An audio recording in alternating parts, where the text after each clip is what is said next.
मेरे प्यारे दोस्तों, स्वागत है आप सबको मेरी एक और नई एक्सप्लेनेशन वीडियो के अंदर। तो मार्शल पिक की इस एपिसोड की शुरुआत में हमें यांग काई की टीम को दिखाया जाता है। यांग काई की इतनी पावरफुल मार्शल आर्ट स्किल को देखकर तो उसकी सभी दोस्त ही काफी ज्यादा खुश हो गए होते हैं। पर हम नी योंग को देखते हैं जो कि अंदर ही अंदर काफी ज्यादा गुस्सा हो रहा होता है और वो कहता है इस गधे को इतनी पावरफुल टेक्निक मिल गई, इस टेक्निक को तो असल में मुझे प्रैक्टिस करना चाहिए था। पर वैसे भी इन सभी बातों को इग्नोर करते हुए आगे की ओर बढ़ने लगते हैं और वैसे भी वहाँ से एक फॉरेस्ट के अंदर पहुँच गए होते हैं। पर यांग काई को महसूस होता है कि यहाँ पे कुछ गड़बड़ है, क्योंकि यहाँ पे पहले से ही कई सारे पैरों के निशान मौजूद था। इसका मतलब यकीनन उन लोगों से पहले भी यहाँ पे कोई पहुँच चुका है। पर तभी अचानक से उन लोगों को एक पावरफुल बीस्ट की ऑरा फील होता है, इसी के साथ साथ दहाड़। इसे महसूस करने की बात वो जो ब्लड बैटल गैंग की डिसाइपल होता है वो कहता है ये जो बीस्ट है ये यकीनन 5th रैंक की एक पावरफुल मैजिकल बीस्ट होना चाहिए। यकीनन कोई ना कोई इस बीस्ट से फाइट कर रहे होंगे, तभी ये बीस्ट इतना ज्यादा चिल्ला रहा है। ये सुनने की बात सिस्टर लैन कहती है एक 5th रैंक की मैजिकल बीस्ट की जो कल्टीवेशन है वो यकीनन ट्रू एलिमेंटल स्टेज की 6 या 7th लेवल पर पहुंच जाना चाहिए। इसे हराना हमारे लिए कोई आसान बात नहीं है। यांग काई उस ब्लड बैटल गैंग की डिसाइपल से कहता है जूनियर ब्रदर, आपको तो मैजिकल बीस्ट के बारे में कुछ ज्यादा ही पता है। वो डिसाइपल कहता है हाँ भाई ऐसे ही, बस बचपन से ही मैं मैजिकल बीस्टों के बारे में स्टडी करता रहा। अगर हमारी पावर के हिसाब से इस बीस्ट को हराने के बारे में सोचे तो हमारी जैसे 20 या 25 बंदों की जरूरत है, जो कि वो लोग चाहकर भी ऐसा नहीं कर सकते थे।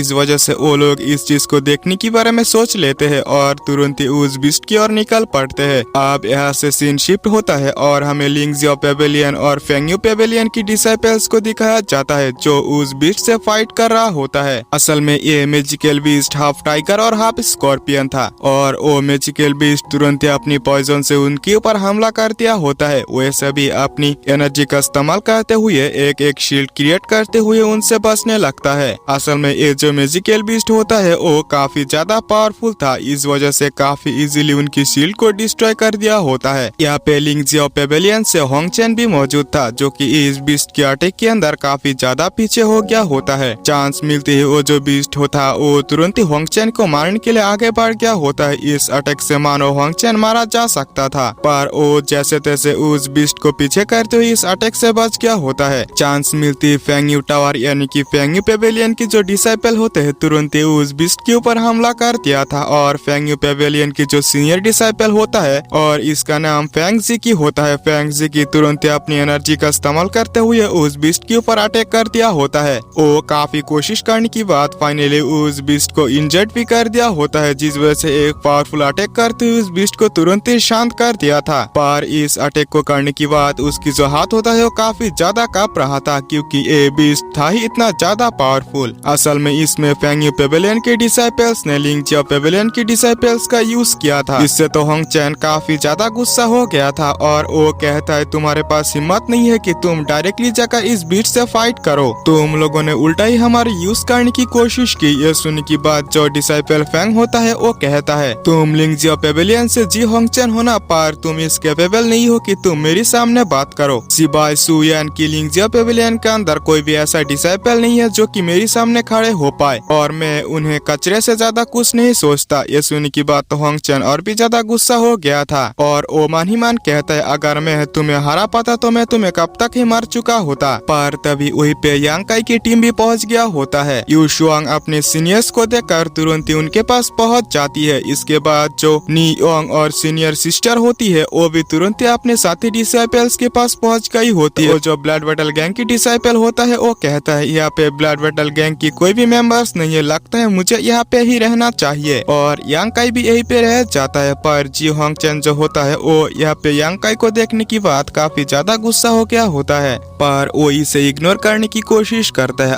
अब वो जो बीस्ट होता है फिर से काफी ज्यादा एग्रेसिव होते हुए उनके ऊपर अटैक कर दिया होता है। इस बीस्ट के अटैक से बचने के लिए लिंगजियो पेवेलियन की जितने भी डिसाइपल होते हैं वो तुरंत ही फिर से शील्ड बनाकर इससे बचने की कोशिश करता है, लेकिन जो फेंग जी की होता है वो शील्ड के अंदर आकर इस बीस्ट के अटैक से बचते हुए फिर से एक बार लिंगजियो पेवेलियन की डिसाइपल्स को ढाल की तरह यूज करता है। इससे तो जी होंग चेन पहले की तरह ही काफी ज्यादा गुस्सा हो गया होता है, पर इस अटैक को झेलने की बाद वो तुरंत ही उस बीस्ट के ऊपर हमला कर दिया होता है। इस अटैक से हिट होने होने की बाद तुरंत ही वो बीस्ट यहाँ से भाग रहे होते हैं। यह देखने की बाद फेंग जिकी अपनी साथी डिसाइपल से कहता है तुरंत ही उस बीस्ट का पीछा करो ताकि वो यहाँ से भाग ना पाए। और उसके साथ साथ वहाँ पे जितने भी डिसाइपल होते हैं तुरंत ही उस बीस्ट के पास पहुँच गए होते हैं और अपनी किसी सीक्रेट टेक्निक का इस्तेमाल करते हुए तुरंत ही उस बीस्ट को कैद कर लिया होता है। ये देखने की बाद जी होंग चैन कहता है अरे नहीं, ये तो काफी बुरा हुआ। फेंग यू पेविलियन की डिसाइपल्स इस बीस्ट की कोर को हमारी हाथों से छीनने की कोशिश कर रहे हैं, हमें ऐसा होने ही नहीं देना चाहिए। ये सुनने की बाद जो न्यू यंग होता है वो अपनी सीनियर से कहता है सीनियर मैंने एक नई मार्शल स्किल को सीखा है। और वो तुरंत ही उस नए मार्शल स्किल का इस्तेमाल करते हुए उस बीस्ट के ऊपर अटैक कर दिया होता है। पर ये अटैक सीधा जाकर हिट होता है यू शुआंग को, जिसकी वजह से वो तुरंत ही उस फॉर्मेशन के अंदर से नीचे गिर गया था और इसकी वजह से वो फॉर्मेशन भी डीएक्टिवेट हो जाता है। वो बीस्ट भी आजाद हो गया था। इसकी वजह से जो फेंग जिकी होता है वो यू शुआंग के ऊपर काफी ज्यादा गुस्सा हो गई होती है। पर तभी अचानक से वो बीस्ट तुरंत ही यू शुआंग के ऊपर फिर से एक बार अटैक करने के लिए रेडी हो गई होती है। ये देखने की बाद सही टाइम रहते यांग काई वहाँ पे पहुँच जाता है और अपने न्यू मार्शल स्किल का इस्तेमाल करते हुए उस बीस्ट को पीछे करते हुए यू शुआंग को सेव कर लिया होता है। चांस मिलते वो बीस्ट वहाँ से भागने की कोशिश करता है। होंग चैन बीस्ट को भागते हुए देखकर यांग काई को डांटते हुए कहता है तुमने फेंग यू टावर के एक डिसाइपल को बचाने की कोशिश की और यहाँ पे तुम्हारी वजह से बीस्ट भी भाग रहा है। अगर तुम इस बीस्ट को रोक ना पाए तो इसकी वजह से मैं पेविलियन वापस जाने की बात सजा दूंगा। पर फेंग जिकी हंसते हुए कहता है तुम इस कैपेबल नहीं हो, तुम लिंगजिया पेविलियन की डिसाइपल्स की लीडर होने के नाते तुम एक जूनियर के ऊपर भी कमांड नहीं दे सकते। मुझे लगता है कि तुम्हें इन सब से पीछे रहना चाहिए। और वे सभी तुरंत उस बीस्ट को पकड़ने के लिए निकल गए होते हैं। पर ब्लड बैटल गैंग की और डिसाइपल कहता है यहाँ पे तो ब्लड बैटल गैंग की एक मेंबर भी नहीं है, पर मैं यहाँ पे इन्वॉल्व भी नहीं होना चाहिए। पर इस चीज को मैं देख सकता हूँ। और इसी के साथ यांग काई को बाय बाय करते हुए वहाँ से निकल पड़ता है। इसके बाद जी होंग चैन यांग काई की हरकतों की वजह से उसे डांटने लगता है और कहता है पेविलियन वापस जाने की बात इसकी बारे में मैं पेविलियन से कहूंगा। सीनियर सिस्टर लैन कहती है पास्ट में हमने एक साथ कई बार एक दूसरे की जान बचाई, इस वजह से शायद से यांग काई ने इंसानियत के नाते उसकी जान बचाई। सीनियर ब्रदर जी होंग चैन आपको यांग काई के ऊपर इतना ज्यादा गुस्सा नहीं होना चाहिए। पर नियोंग जो होता है वो कहता है सीनियर सिस्टर आपको इसके ऊपर एक ही नहीं होना चाहिए, फ्यूचर में जाकर यही हमारे लिंगजिया पेविलियन को धोखा देगा। ये सुनने की बात यांग काई काफी गुस्सा होते हुए कहता है नियोंग तुम्हारे लिए यही बेटर होगा कि तुम हमेशा ही मुझे फंसाने की कोशिश मत करो। और वो जी होंग चैन से कहता है मेरे साथ आज तक जो भी कुछ हुआ उसके पीछे तुम्हारा हाथ है, मुझे ये पता है। पर उस इंसिडेंट के अंदर सही टाइम पर एल्डर मैंग पहुंच गए होते, इस वजह से मैं सिस्टर जिया के साथ वहाँ से बच पाया था। पेविलियन वापस जाने की बात इसकी बारे में मैं पेविलियन के अंदर बताऊंगा तो तुम्हारा क्या हाल होगा तुम्हें पता ही होना चाहिए। और यांग काई भी वहाँ से निकल पड़ता है। यांग काई की ऐसी बातों को सुनकर वो मन ही मन कहता है क्या यांग काई को पता चल चुका है कि लियांग हुई को अटैक करने के लिए मैंने ही भेजा था।